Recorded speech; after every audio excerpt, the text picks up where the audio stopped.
Hey YouTube, it's your girl Yona Marie, and today I want to talk about some tips to get yourself more tips out of your tip jar. Yona Marie music, create with me. So as a musician, the idea of going out in the world and singing live on the street can always be exciting when you're thinking about how you're so talented and how you're going to get some tips out of it. But the reality of the matter is it's really hard to get tips out in the world, out in the city, out in the streets, because people have other things on their mind, places to go, money that they need to pay bills for themselves, and what's going to make you stand out so much that they want to leave you a tip as a musician. Getting people to tip is tough. Like, you can't just yell out, please tip me. It's a bit of an art form. It's a process. You got to go through a lot of trial and error depending on where you are, your audience, your style of music, what you got with you, who's with you. There's so many different factors that can go into the amount of tips that you get while you're out performing. But here are a few ideas I want to share with you, and maybe you can try it out and see your success level with it. So my first idea is pretty simple in theory, and this can apply to a lot of things in life. You want something, you gotta give something in return. So what can you give people to take with them? Like, maybe you'll have a business card with a QR code that you can give people for a free download or something. People love to get free things in return of giving you something too. And so on your tip jar, you can say, tip and receive this. Tip and you'll get my new song for free. Tip and I'll give you a piece of candy. Tip and I'll give you a sticker. Tip and I'll give you something just small, something that you can go out, you can put a little bit of thought into. You don't want to be giving out, a whole album, a whole t-shirt per se, but just give something small in a part of your tip process, and then that way you can get a lot more small tips, because all relationships in the world just benefit from mutual exchange. So this is no different, and you should incorporate this into your performances. My second tip is going to be a little bit more immersive. Try writing a song about getting tips. So you can't just be out and about saying, please tip me, please, I need some money.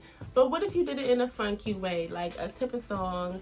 It could be just a simple little hook, a really catchy hook to get people's attention, and just have little lines in it about, oh, I need money to get a bus ride home. Just play on the fact that you're a musician out and about. You don't have to belittle yourself so much. It can be any style you want, really, but just add tipping into a song. You can remake a song you already have.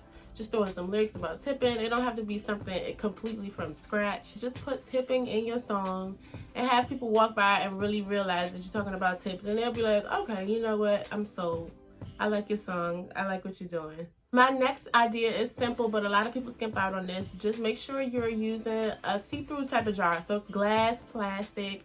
Don't be trying to be one of those people that has a tip jar, but it's actually your guitar case, or some tin foil case that's hard to see what it even is, because people can't really recognize what you're doing when they're already in their own mind doing their own thing. They might see a bucket and not even realize that you're asking for tips. You got to make it see-through, make it visible that you got some change in there, you got some money in there.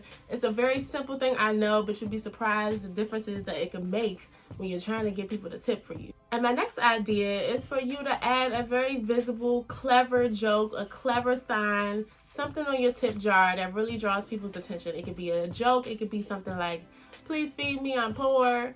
It could be poor college student needs student loan help. It could be a Saturday night that you're out performing for people that are clubbing, and you have a sign that says, are you feeling tipsy? Get the drunk people that's walking by to be like, yeah. I've seen signs, something along the lines of, tip the musicians, don't knock them over though. Like, just little cheeky sayings that can really get somebody's attention, besides the fact that you're talented. You're out singing, you sound good, you got good jokes, you're working all different angles, and that way you can get more tips. And my last idea that not enough people think about is simply linking an online tip jar. You can do this in so many different ways. It could be your PayPal, Cash App. You could just have a QR code that'll link people's phones straight to a page. A lot of people don't have cash on them these days, okay? So it's a great way to get people to tip that maybe really have it in their heart to tip, but they just didn't have the money on them. You can still get money. You can get more money than you would expect from a digital tipping than really in-person tipping, because in-person tipping, people just digging for those few dollars they might have in their purse, their pocket. But online, that bank account is a little less limited, okay? There are plenty of platforms you can use. A really good one is called Buy Me a Coffee. Look that up if you're interested in getting tips online as a blogger, in person as a performer. There's so many different ways you can use it. Facebook Pay is another tool you can use. Just use your options that are there already. You'll be surprised how many people benefit from having multiple ways of getting paid in the form of tips. So try these tips out and let me know how they work for you. Leave a comment below if you have more tips for other people that could benefit from it. And I will see you next week with another video.